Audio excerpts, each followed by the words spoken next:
Okay, today we're going over lesson 20. We have solution sets to equations with two variables. Everything that we've done up to this point has had one variable, so that would be an equation like 4x plus 15 equals 25, and you had to figure out what x equaled.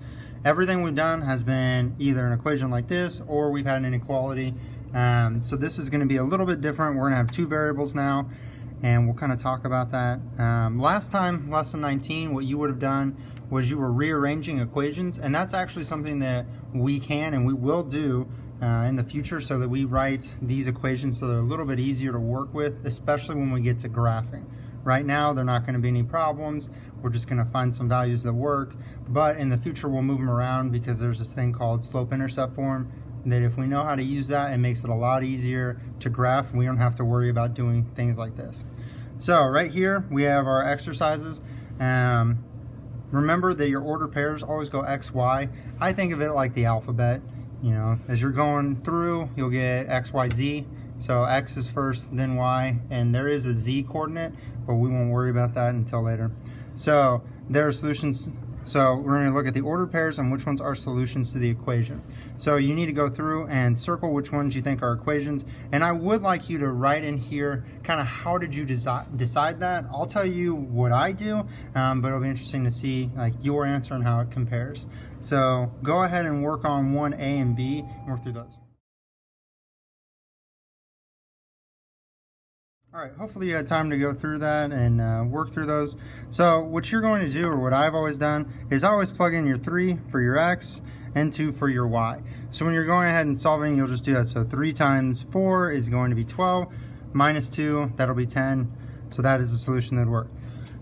Then we'll move on to the next one. So 2 times 4 is 8.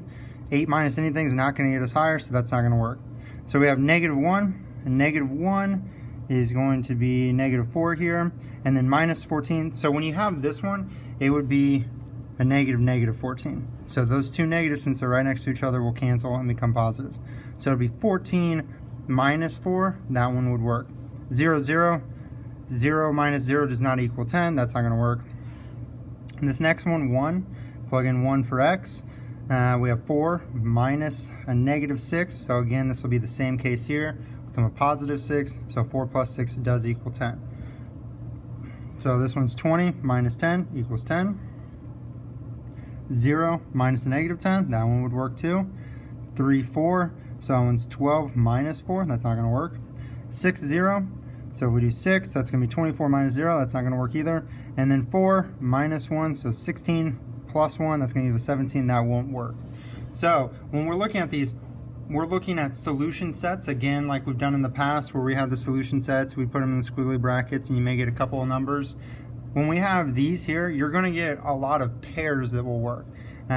You can actually think of other pairs that will work, and that's what you'll do down here, is figure out other pairs that will work. How did you decide whether or not it was a solution? Plug in the number for the variable.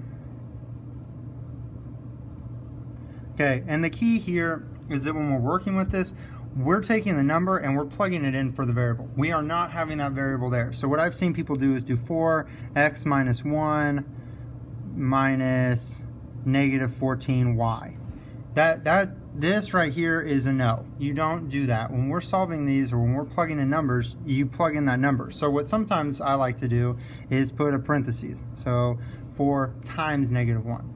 And then you'd also do a negative, and then negative 14. The reason is then I can tell this is what I plugged in, and then you can solve from there. So it'd be 4 times negative 1, negative 4, plus 14. Does that equal 10? Yes, it does. And so then you'd show then, 10 equals 10. So that's something to keep in mind when you're plugging in. Do not do this where you have the variable with your number that it should be replacing the variable. Instead, write it like this. It's the cleaner way to write it, and also this is incorrect. You'll never get rid of your variables doing that. Okay, so down here, plug in different numbers. A discovers many additional solutions to the equation as possible. Consider the best way to organize them. You found. So this one here kind of stinks that we can't do this in class, but this is actually a really good one to do in class. So go ahead and come up with some different equations. When it comes down here and it says more variables find 5 solutions where one or more variables are negative numbers or non-integers. So negative numbers is going to be like -6, -14. When we're talking about non-integer numbers, just a quick review, integer numbers would be like -1, 0, 1. They're your whole numbers, which would be like 1, all your counting numbers, 0, and then all the negative whole numbers. So that's what we're looking at when we're saying integers. So non-integer, so this part right here, this would be like 0.1, 0.5. Any decimal or fraction would be a non-integer number. So I do want you to come up with a couple different ones there. And then how many ordered pairs? Take a guess at how many do you think would work there. All right, so down here you could come up with a lot of different solutions. One way that I like to organize it, I wouldn't do a t-chart this way. It's just given the space. I normally do an x, y t-chart like this, where it's a vertical one, but you can use a horizontal one. It works as well. That's just because of the space I'm given. So what I would do is I'd plug in like -5, -4, -3, 2, 3, different numbers, and I'd plug them in, and you plug in for x. And normally when we're working with these, we'll plug in for x. For right now, it doesn't matter. If you wanted to plug them in for y, you could. So we have -5 times 4x. It's going to be -20. So that means I need to add 10. I actually think that was one of the, nope, it wasn't. So -20, oh, I need to add 30. That would get to +10. So it's going to need to be a -30 because I need to cancel that negative number, or that negative sign in front. So -4, now we have -16. I need to add 26, so -26. It's going to be -22. And then 2, so I got 8, and I still need to add 2 to that. Okay, now 3, I get to 12, and that's where I got this 3, 2 that's up here already. So there are a lot of numbers you can go with on that string. The same thing will happen when you use, your decimal. So let's say you plug in a half, 0.5. If I plug in 0.5, now I'm going to get 2, and I need to add 8, so I need to put a -8 because that's a negative there. So -8. And you can always plug these in and solve them like we normally would. So a way you could write it would be 4 times 0.5 minus y equals 10. Okay, and then multiply it out. 2 minus y equals 10. So then we'll need to subtract 2. -y equals 8. And then divide by -1, or multiply by -1. Y equals -8. So you can also go through and solve like that, like we've been doing. Just you need to pick one of the numbers to plug in a value. So you can go down on the string here, come up with many different answers. How many ordered pairs will be in the solution set? Infinity. There will be infinite solution pairs that we can come up with, because every one of these numbers that I plug in, I can do all the whole numbers, just stick to positive. I can then do all the negative numbers, and I can find a number that matches for any decimal, any fraction that you can pick. I can come up with an answer for it. So there are infinite solutions. So when we've done that in the past, and if you think about it, when we have something where there's just one solution, when we have the number line, so like 4 plus x equals 6, our answer was 2, so we would, fill in the dot there. Okay, now when we said something like x equals x, no matter what number I plug in, then we had something where we did this, like 0, 1, -1. You would just, draw over the whole thing, and that was what you're using there. Okay, so if we want to show this, we'll show it with a graph. So we can plot the points that we came up with. So we can plot the points over here that we used. So like 3, 2, 1, 2, 3, up 2. We can graph that there. Another one was 5, 10. So 1, 2, 3, 4, 5, 6, 7, 8, 9, 10. So that's 5, 10. Another one we got was, let's see, 1, -6. So 1, 1, 2, 3, 4, 5, 6. And then there's actually another one, 4, right there, and another one here, 1, 2, 3, 4, right there. So on D it says create a visual representation. That's what we're doing here. So since we have two variables, we have an x variable and a y variable, now instead of our number line, now our number line has shifted to where it's a coordinate plane. So we have this number line and this number line that are going to be crossing each other. So when we look here, now we can draw a line. And the reason we can draw a line, and hopefully you draw a little bit straighter than I am on this. The reason we can draw a line is because, again, every decimal place in between is going to work. So that's going to be something that we can use there to determine, what will work, what won't work. So anything on this line will be a solution. Just like over here, when we drew the line, any number on that line was a solution. We also did this with inequalities. We'll talk about how to do inequalities on the next one. But on this one here, that's what we're looking at, is that we have a line where all those solution sets work, all those coordinates. And we also kind of talked about this at the very beginning. Remember when two lines crossed? When they crossed, the coordinate was where they were intersecting, or where it'd be true for both equations. So we've kind of discussed this before. On 3, it says the sum of two numbers is 25. What are the numbers? So I do want you to try this one again on your own. Create an equation somewhat similar to this, where you're using two variables. Now I want your two variables to be x and the other one to be y. Okay? The reason is will make it easier for us. Remember, that's your y coordinate is the vertical one, your x coordinate is your horizontal. So I'll label them all for you. Okay, so create an equation, list 6 possible solutions, and then I do want you to create a graph that represents it. I don't think there's anything on the next page that goes with 3. Correct. So that's what we're going to look with here. I want you to go ahead and work on that, give it a shot. Yeah.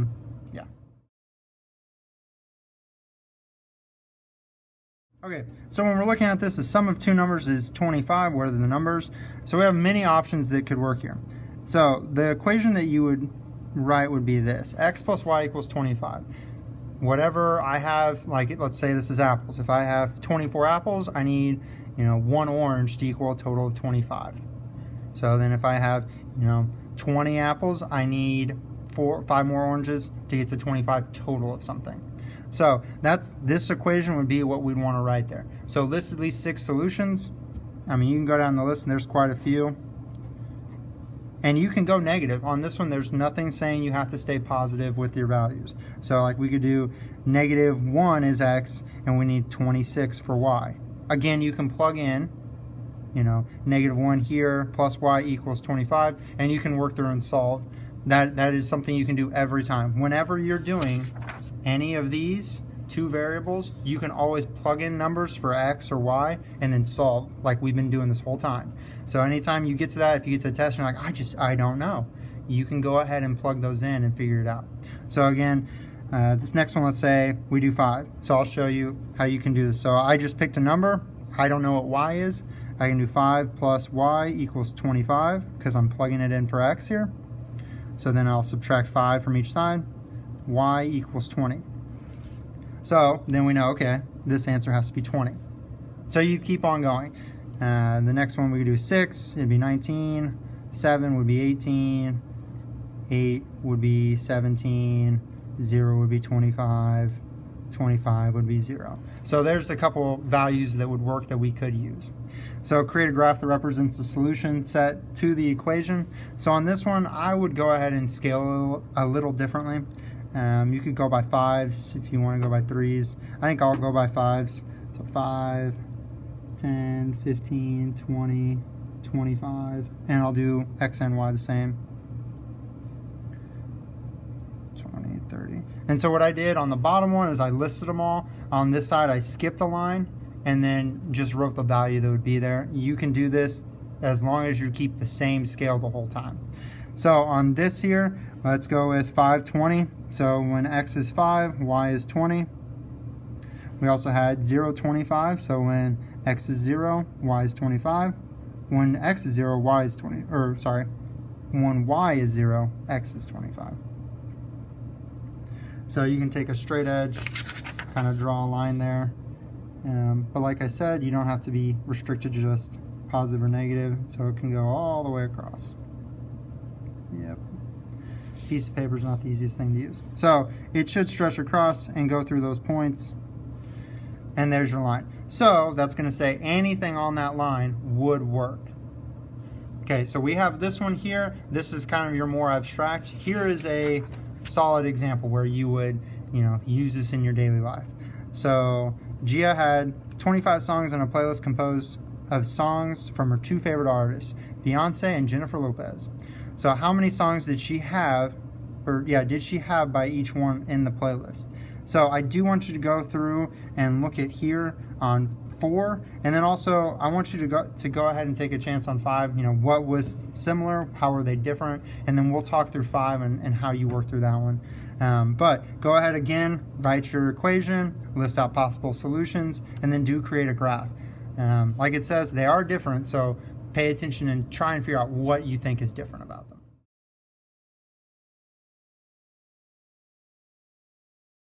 Okay, when we're looking at these ones here, you're going to create an equation with 2 variables.